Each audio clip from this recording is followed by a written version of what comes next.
ईश्वर साकार या निराकार।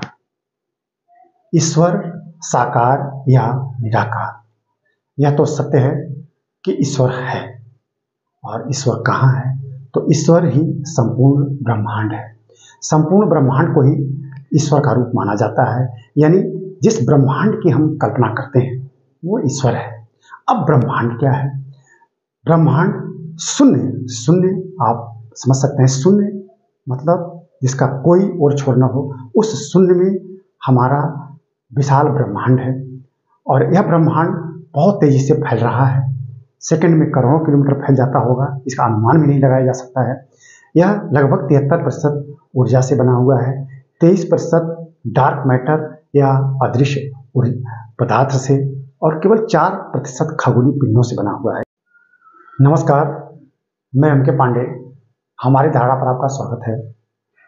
आज हम आपके समक्ष एक ऐसा विषय रखने जा रहे हैं जो सर्वविदित है पूरे संसार में, इसकी सदैव चर्चा होती रहती है।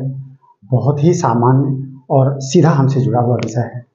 विषय यह कि ईश्वर साकार या निराकार।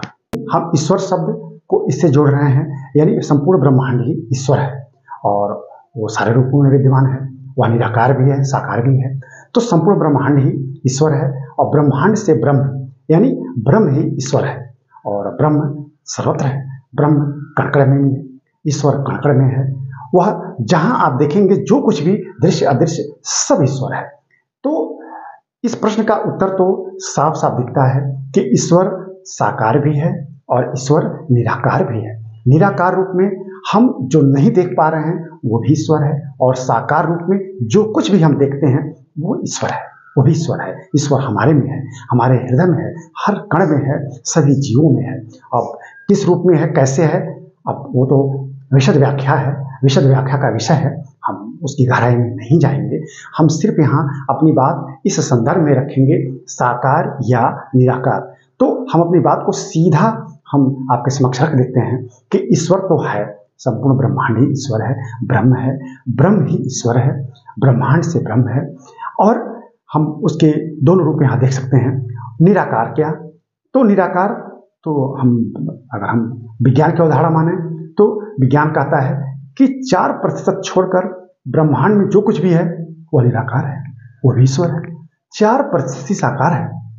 4% साकार का मतलब जितने भी ग्रह उपग्रह तारे दिखते हैं, जो आंख से दिखते हैं, वो साकार रूप हैं। तो वो सिर्फ 4% है, तो वो साकार रूप है। अब सीधा हम मानव जीवन पर आते हैं, जीवधारियों पर आते हैं। जीवन, हमारा जीवन भी ईश्वर का ही रूप है। हमारे में ईश्वर है, हमारे में ईश्वर, यानी हम ईश्वर के रूप हैं। हम ईश्वर में हैं, ईश्वर हमारे में है, यह इसका भाव है। तो वो साकार रूप में भी है। अब ईश्वर हमारे में है, हम ईश्वर में हैं। हम उस ईश्वरीय भाव को कितना जागृत कर लेते हैं, वही प्रभाव हमारा सर्वत्र पड़ता है और हम प्रभावी व्यक्ति या प्रभावी व्यक्तित्व वाले बोले जाते हैं। अब ईश्वर का प्रभाव या ईश्वरी प्रभाव से जो लोग अधिक प्रभावित हो जाते हैं, जो उस भाव को गहराई से समझ लेते हैं, उनके नेम फेम चारों तरफ हम देख सकते हैं। और उस ईश्वरीय प्रभाव से, ईश्वरीय भाव से जिनको इस तरह से ख्याति मिलती है, उनको हम कह सकते हैं कि इस धरती पर मानव रूप में उनसे बड़ा भाग्यशाली कोई है नहीं, वो भगवान है, वो भगवान का रूप है। तो हम तरह तरह के हम रूप देख सकते हैं। हम भगवान राम को हम कह सकते हैं भगवान राम, भगवान कृष्ण, भगवान महावीर, भगवान ऋषभदेव, भगवान बुद्ध, हम भगवान का ही रूप महात्मा गांधी को भी दे सकते हैं, स्वामी विवेकानंद, स्वामी दयानंद सरस्वती, न जाने कितने हमारे ऋषि महर्षि हैं, सबको हम भगवान का रूप दे सकते हैं, क्योंकि इन्होंने ऐसा यहाँ उदाहरण प्रस्तुत कर दिया जो हमारे लिए अनुकरणीय ही नहीं, हमारे लिए वो श्रद्धा और आस्था का विषय हो जाता है। तो मेरे कहने का मतलब है, ईश्वर सर्वत्र है, हमारे में है, हम ईश्वर में हैं। हम उस भाव को गहराई से समझें तो हम समझ सकते हैं। अब बात आती है कि हम कैसे विश्वास करें कि ईश्वर साकार और निराकार दोनों में है, और हम किसे प्राथमिकता दें। तो चूंकि यह सजीव शरीर, हमारी सजीव पूरा सब कुछ हम देख सकते हैं कि ब्रह्म सत्य, ब्रह्म तो सत्य है, और यह जो जगत, जो चराचर जगत है, जो हमारी आंख से दिख रहा है, वो भी सत्य है, इसमें कोई दोहराई नहीं है। तो हम इस जीवन में जो कुछ भी देख रहे हैं वो ईश्वर का ही रूप है।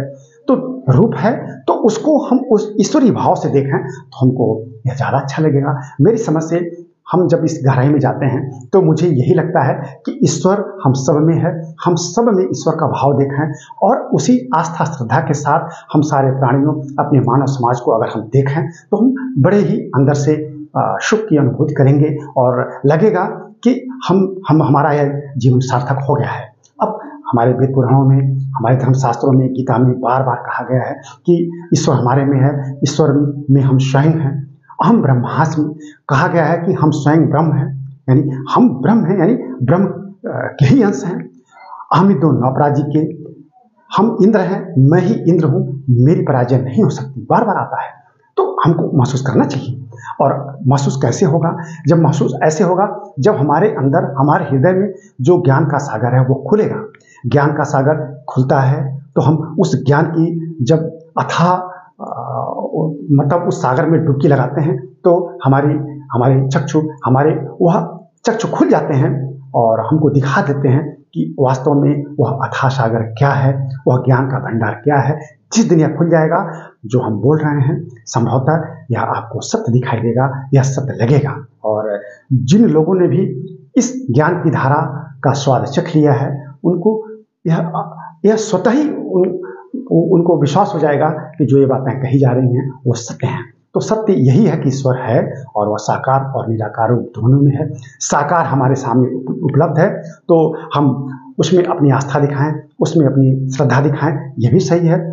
साकार सामने, निराकार सर्वत्र, हम उसमें आस्था रखें, वो भी सही है। हम किसी भी आस्था रखें, यहाँ आस्था को अलग करके नहीं देखा जाएगा, दोनों में हमारी आस्था उतनी ही रहनी चाहिए।